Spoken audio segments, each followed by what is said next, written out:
안녕하세요. IT의 신 이영수라는 유튜브 채널을 운영하고 있고요. AI 텐베거 투자의 작가입니다. 네, 고평가 맞습니다. PER로 따지면 지금 뭐 200배 수준이기 때문에 전 세계에서 제일 비싼 주식은 맞아요. 그런데 이제 그러면 거품이냐, 가치에 이게 수렴할 수 있냐 라고 본다 그러면 제가 보기에는 충분히 가능하다고 생각합니다. 근데 물론 이제 그 시간이라는 거는 언제 가치에 수렴할 거냐라고 이제 보면 시간은 필요하죠. 근데 이제 팔란티어가 하는 비즈니스 모델이라든지 이 회사가 가지고 있는 그 경쟁력에 대한 해자 이런 것들이 독보적이라고 봐야 돼요. 왜냐하면 이 회사가 하는 그 비즈니스 자체가 다른 회사들이 하기 힘든 구조예요.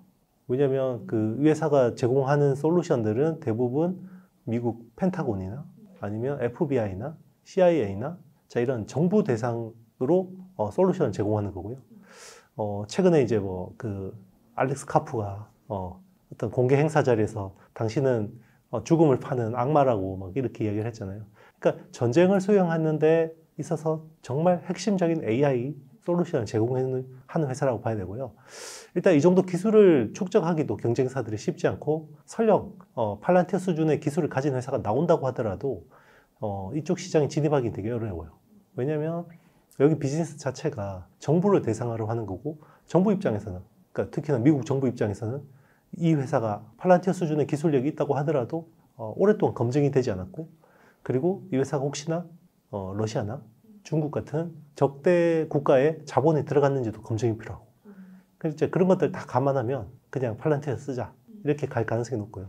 그러니까 이제 팔란티어의 어떤 수주라는 거는 굉장히 락인 효과가 강하다고 봐야 돼요. 그렇죠. 이제 계속해서 AI 버블에 대한 우려는 제기될 거고 그걸 해소하는 과정에서 계속해서 이제 짧은 파동을 만드는 그런 흐름이 계속 이어질 거라고 봐요. 실제로 AI 혁명이 2022년 11월에 시작됐잖아요. 챗GPT가 나오면서 AI 혁명이 시작됐고 23년도 시장을 보면 상반기가 뭐 엔비디아가 거의 180% 올랐고 하반기 되니까 이거 버블이다 라고 해서 한 10몇 %밖에 못 올랐고 24년이 되니까 또 모건 스탠리가 겨울이 온다. 그래가지고 또 하반기가 안 좋았고 25년도 상반기 열심히 달리다가 하반기 되니까 골드만삭스가 또 HBM 공급 과잉이 온다. 똑같은. 예. 아마 내년에도 그러지 않을까. 언젠가는 아닌가 보다 하다가 결국은 진짜가 오겠죠. 이게 뭐 양치기 소년이 결국 늑대가 나타난 것처럼 언젠가는 그 버블이 굉장히 심각한 버블이 오겠지만 당장 올해 내년까지는 아닌 것 같습니다. 그 빅테크들이 그동안에는 자기네들이 번 돈, 그러니까 프리캐시 플로우를 가지고 이제 투자를 했다 그러면 이제는 채권을 발행하기 시작하죠. 이제 빚을 내는 거죠. 이거는 이제 결국은 AI 버블로 가기 위한 단계라고 봐야 되는데 이게 거의 초입 단계에서 벌어지는 일이에요. 그러니까 처음에는 자기네들이 번 돈 가지고 하다가 나중에는 이제 빚내서 하다가 나중에는 이제 증자하죠. 네, 그러니까 아직까지 갈 길이 먼데 이제는 AI 어떤 투자 사이클에서 보면 이제 페이지 2에 진입했다고 봐야 되겠죠. 기존에는 이제 프리캐시 플로우로 이제 투자하는 측면에서 이제는 빚을 내서 투자하는구나. 그러면 이제 이렇게 볼 수 있죠. 그러면 빚을 내서 투자하니까 이제 앞으로 위험하는 거 아니냐. 그렇게 생각할 수 있습니다. 근데 그게 시장이 부러지려면 한참 더 가야 되는 거고요.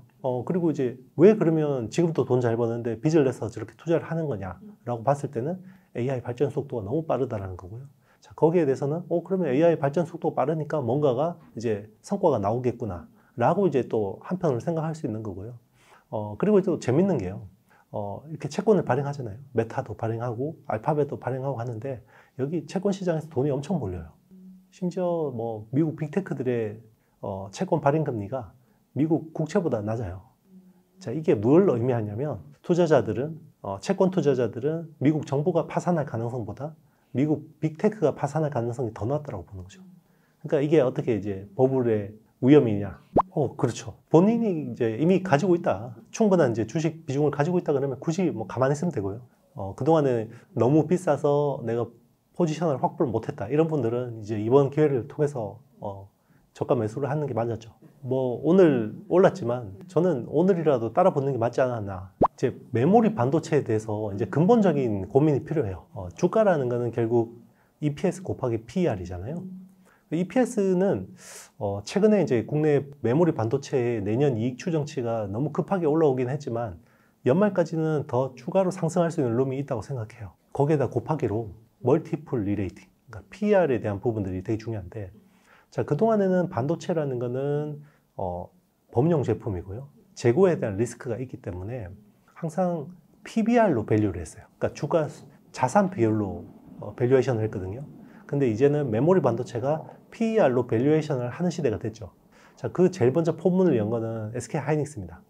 원래 메모리 반도체라는 게 수요가 불확실하잖아요. 그러니까 수요가 불확실한데 메모리 공급 회사들이 오너분들이 동물적인 감각에 의존해서 배팅을 해서, 자, 이게 맞아떨어지면 50% 이익을 내는 거고, 잘못 배팅하면 이게 공급 과잉이 와서 손실을 내는 거고, 자, 이 리스크 때문에 밸류에이션을 PBR 밸류를 받았던 거고, 자, TSMC 같은 경우는 파운드리 비즈니스다 보니까 고객들한테 주문을 받고 투자를 해요. 그러면 캐펙스가 늘어나면 저게 실적으로 연결된다라는 믿음이 크죠. 그러니까 PER로 밸류에이션을 하는 거죠. 그런데 이제 SK하이닉스가 HBM이라는 비즈니스 자체가 파운드리 가깝잖아요. 근데 전체 매출의 절반까지 올라옵니다. 그러면 SK하이닉스의 절반은 PER로 밸류에이션을 해야 되는 거죠. 그러다 보니까 기존에는 반도체 사이클이라는 게 0.8에서 0.9 PBR에서 사면 무조건 먹는다. 그리고 PBR 1.2에서 1.5에서 조심하자. 자, 이게 기존의 룰이었어요. 근데 그걸 천장을 뚫어버린 게 SK하이닉스죠. 이제 PBR로 밸류에이션이 안 나와요. 하이닉스는 지금은 PER로 밸류에이션 하죠. 일단 마이크론 같은 회사들은 이제 미국에 있으니까 미국 시장에 있는 프리미엄을 줘야 되니까 뭐 한 20배 수준을 받는다 그러면, 우리나라 기업은 그래도 적어도 15배 정도로 받는다 그러면 지금 주가에서 하이닉스는 한 2배 가야 되죠. 근데 그러면 그동안에 그러면 삼성전자는 마이크론은 좀 다르잖아요. 범용 비중이 여전히 높기 때문에 얘네들은 PBR 밸류로 하는 게 맞죠. 근데 지금 굉장히 중요한 포인트가 있어요. 10월 반도체 고정 거래 가격이요, 계약 가격이 잠정 중단됐어요. 왜 그러냐면 보통 반도체라는 거는 95%는 계약 당사자가 정해진 B2B 비즈니스거든요. 그리고 5% 정도가 스팟 가격이라고 해서 이 제품들이 용산이라든지, 자, 이런 유통 쪽에서 이렇게 거래가 되거든요. 그래서 보통 스팟 가격이 한 달이나 한 달 보름 있다가 고정 거래 가격이 보통 반영이 돼요. 그러면 뭐 그동안의 스팟 가격을 가지고 고정 거래 가격에 반영을 하면 되잖아요. 근데 문제가 최근에 DDR5나 DDR4 제품이 한 달 사이에 2배가 올랐어요. 그러면 고정 거래 가격에 스팟 가격이 2배 올랐으니까 2배로 올리겠습니다. 그러면 수요업체가 그러세요? 이럴 리가 없잖아요. 그러니까 저거는 좀 이상한, 시장에서 이상한 상황이 징후이기 때문에, 자, 저거를 가지고 가격을 프라이싱 할 수는 없습니다 라고 했겠죠, 당연히. 그럼 공급업체들 입장에서 그게 일시적인지 구조적인지 여러분 사는 쪽에서 어떻게 알아요? 이러잖아요. 그럼 일단은 중단합시다 라고 한 거죠. 그래서 10월 고정거래 가격이 사상 초유로 일단 가격 제시를 중단했어요. 그래서 그게 지금 11월 중순에 10월 고정거래 가격이 결정이 되는 초유의 사태가 벌어졌거든요. 자, 공급업체들이 이걸 통해서 뭘 하려고 하냐면, 범용 메모리 가격이 기존에는 월 단위, 분기 단위로 거래 협상을 해요. 그래서 가격을 정하죠. 스팟 가격을 참고해서. 근데 이제 공급업체들이 이거 이제 장기적으로 공급 부족이구나. 자, 이번에 이걸 통해서 우리가 장기 공급 계약, LTA라는 걸 맺자. Long-term Agreement. 그러면 이제는 범용 메모리도 6개월이나 1년치 미리 계약하고 합시다. HBM처럼. 자, 이렇게 이야기한 거죠. 근데 이게 예전에는 씨도 안 먹히는 소리였거든요. 근데 이제는 CSP 있죠. 클라우드 서비스 사업자들이 그래? 그러면 한번 논의해 봅시다. 이렇게 되는 거예요, 지금. 그러면 어떻게 해요? 메모리 반도체가 이제 범용이 아니라 주문형이 되는 거죠. 그러면 PBR 밸류가 아니라 PER 밸류로 해야 되는 거죠. 시장이 빠졌다가 올라오면서 약간 중소형주 쪽 랠리가 일어날 가능성이 있다라고 보는 쪽이 많았는데, 자, 이 변수 때문에 지금 다시 대형주가 가는다. 계속 공급이 부족할 것 같은 거예요. 그러니까 이제는 장기 공급 계약을 안 하면 우리가 안정적으로 조달을 못 받겠구나. 그러면 이제 그런 쪽도 있을 거 아니에요. 저 기다리면 가격이 떨어질 거야. 이런 회사들도 있겠죠. 그런 쪽은 이제 물량이 안 가겠죠. 그 리스크를 감수하고 기다려야 되는 겁니다. 그러니까 요즘에 대만에 이제 반도체 유통하던 회사들이 물량을 못 구해요. 이 이야기를 하는 거죠.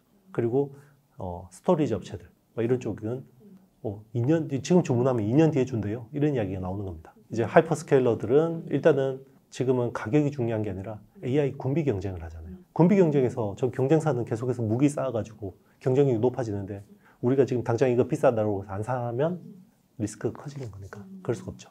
이제 삼성전자는 이제 PBR 밸류에서 PER 밸류로 이제 바뀔 수 있는 트리거 포인트가 생긴 거잖아요. 이제 그러면 범용 메모리 매출 비중이 높은 삼성전자가 좀 더 단기 업사이드는 있을 수 있잖아요. 이미 프라이싱이 돼 있는 거고. 네. 대신에 이제 그 경쟁력이 유지되면 계속해서 이제 업사이드는 있지만 이제 최근에 그래도 하이닉스가 많이 올랐고 삼성전자가 덜 오르는 것도 맞으니까 그렇게 밸런스를 맞추는 겁니다. 저는 이제 이번에 그 가장 어떻게 보면 수혜를 받은 회사는 현대차라고 생각해요. 현대차가 기존의 현대차가 되게 애매한 포지션이었거든요. 그 원가 경쟁력에서는 중국에 밀리고, 뭐 기술에서는 테슬라에 밀리고. 근데 심지어 자율주행 기술에서 테슬라에 밀리는 건 이해하는데 중국의 자율주행차 업체들한테도 기술이 밀린다. 이런 이슈들이 많았었거든요. 근데 이번에 엔비디아 GPU 5만 장과 협력, 피지컬 AI에 대한 협력이 나오면서 지금 우리가 흔히 이야기하는 레거시 자동차 업체들 입장에서는 제일 좋은 포지션을 확보했다.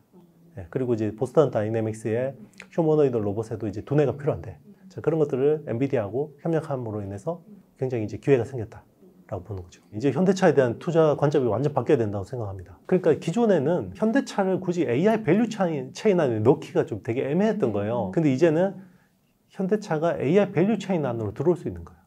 그러면 AI 관련된 펀드나 ETF나 자 이런 쪽에서도 피지컬 AI로 현대차 같은 것들이 들어오겠죠. 그러면 이제 그런 수급적인 이슈가 있는 겁니다. 일단 단품 테스트를 하는 거를 엔지니어링 샘플이라고 해요. 그래서 ES라고 합니다.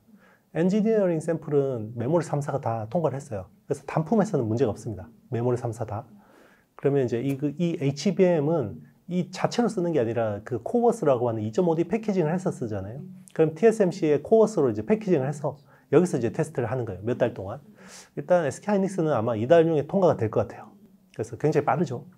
삼성전자하고 마이크론 같은 경우는 내년 상반기 콜 통과가 이제 목표인 거죠. 그러면 그게 통과가 되면 양산이 들어가는 겁니다. 그러니까 원래 HBM이 연단위 계약이잖아요. 그래서 보통 언제 계약을 하냐면 5월이나 6월쯤에 계약을 해요. 그래서 보통 이제 올해 HBM4 같은 경우는 5월이나 6월에 계약을 하고 보통 이제 내년 물량 완판했다 이런 이슈들이 나오죠. 근데 올해는 왜 안 나오냐? 작년, 재작년에 나왔는데 일단 올해는 엔비디아하고 SK하이닉스 간에 그 HBM에 대한 특히 HBM4에 대한 가격이 이견이 굉장히 컸어요. 엔비디아는 HBM4 가격을 많이 깎아달라고 그랬고요. 왜냐하면 이제는 그동안에는 하이닉스가 독점적으로 납품했죠. 거의 90에서 85% 납품했기 때문에 독점적이었는데 이제는 HBM4부터는 삼성전자하고 마이크론이 꽤 의미 있는 물량을 납품한단 말이에요. 그러면 하이닉스가 깎아주는 게 맞잖아요. 그죠? 근데 하이닉스는 보니까 쟤들 잘 못할 것 같은데 우리 못 깎아주겠어 라고 해서 그게 10월까지 늘어졌던 거예요. 근데 이제 그 하이닉스도 굉장히 겁이 났겠죠. 이거 괜히 사인 안 했다가 고객하고 막 얼굴 붉히고 이게 영업에 문제가 생기는 거 아니냐라고 했는데 결국 버텼죠. 근데 8월부터 굉장히 중요한 포인트가 있었죠. 범용 메모리 가격이 급등하기 시작했어요. 그래서 8월을 기점으로 그 전 가격하고 그 이후 가격이 완전 달라요. 자, 그러면 삼성전자하고 마이크론 입장을 생각해 보자고요. 삼성전자하고 마이크론은 상반기만 해도 HBM4가 무조건 달성해야 되는 거예요. 그죠? 저기 들어가야지 부가가치가 있으니까. 그리고 범용 메모리는 돈이 안 되니까. 그럼 전환하는 게 맞잖아요. 근데 8월 이후부터 아마존이 일반 서버 주문량을 확 늘리니까 범용 메모리 가격이 급등하기 시작했죠. 근데 지금은 가만히 놔두면 내가 50% 이익이 나요. 그죠? 범용에서. 근데 이걸 HBM4로 전환해서 하면 하이닉스하고 지금 가격 경쟁도 빡빡한데 뭐죠? 원가 경쟁도 쉽지 않은데 거기다가 하이닉스보다 싸게 들어가야 되죠. 한 몇 퍼센트 깎아야 될 거 아니에요. 그죠? 그러니까 가만히 놔두면 50% 이익이 나는데 저 전환해서 가면 이 BP가 될지 적자가 날지 불확실하죠. 예. 그러니까 톤이 바뀌었어요. 그래서 여기서 제일 즉각적으로 톤이 바뀐 게 마이크론이었죠. 왜? 그럴 수밖에 없어요. 마이크론은 미국 회사고요. 미국 회사는 주주의 가치가 무엇보다 최우선시되고요. 가만히 놔두면 50% 이익 나는데 저거 괜히 전환했다가 저거 BP나 적자 뭐 하물며 15% 이익 났다. 그러면 누가 책임져야 돼요?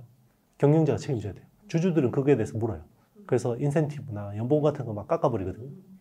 그러니까 마이크론은 어떻게 돼요? 그냥 50% 나는 대로. 최근 나온 이야기가 HBM4에 대한 대량 양산 시점이 26년에서 27년으로 지연됐다. 명분도 있어요.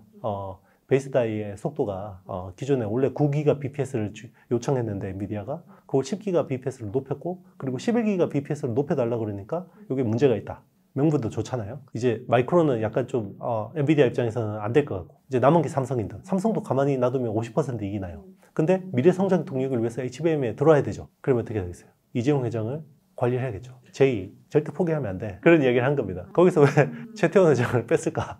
예, 뭐 물론 이제 공식적으로는 경주 에이펙에서 뭐 대한상의 회장직으로서 일이 많았다고 하지만 뭐 이재용 회장이나 정의석 회장은 한가해서 거기 온 게 아니잖아요. 그러니까 이제 저는 이제 거기에 메시지가 담겨 있다고 생각합니다. 원래 당초 엔비디아의 목표는 올 중순만 해도 이제 루빈 GPU에 대한 HBM 수급 계획은 기존에 하이닉스가 85에서 90%를 담당하고 있잖아요. 이거를 50% 초반까지 낮추는 게 목표였어요. 그래서 삼성전자가 한 25% 담당하고 마이크론이 한 20% 정도 담당하고 이 정도로 계획했었죠. 근데 이제 마이크론이 지금 이제 삼성전자가 이제 그러면 25에서 30은 해줘야 되잖아요. 이제 이것도 안 할까봐 걱정하는 거죠. 추가로 발주를 할 경우에는 급행료를 줘야 되거든요. 파운드리 비즈니스 같은 경우는 원래 계획이 없던 주문은.